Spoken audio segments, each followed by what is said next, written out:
নমস্কাৰ,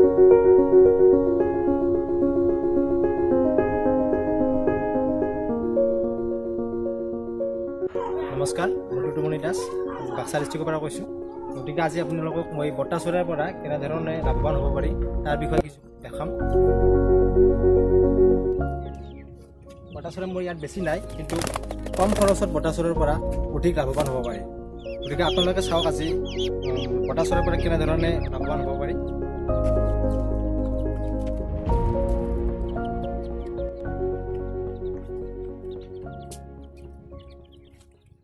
এয়া হৈছে আপোনাৰ বটা চৰাইৰ কণী।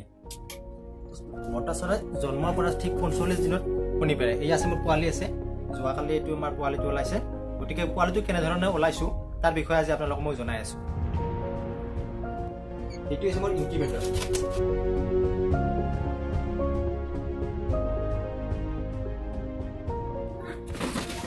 কণী দিয়া আছে।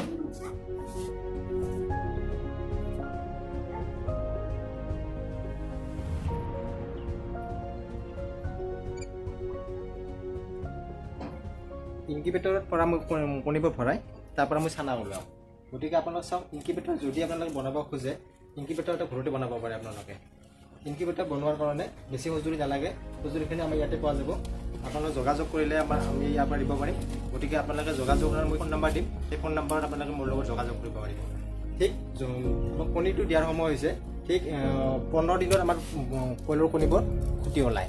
গতিকে যোৱাকালি মোৰ ওলাইছে, এই আপোনালোকক দেখুৱাই আছোঁ মই। এয়া যোৱাকালি মোৰ চানা ওলাইছে।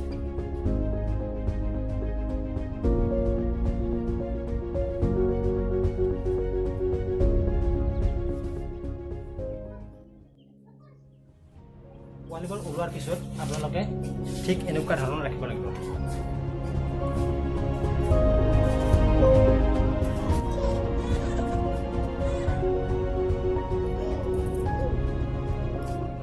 অধিক উৎপাদনৰ কাৰণে যথেষ্ট পৰিমাণৰ ধন নালাগে। গতিকে আপোনালোকেও এই কামটো কৰক আৰু আনকো পৰামৰ্শ দিয়ক।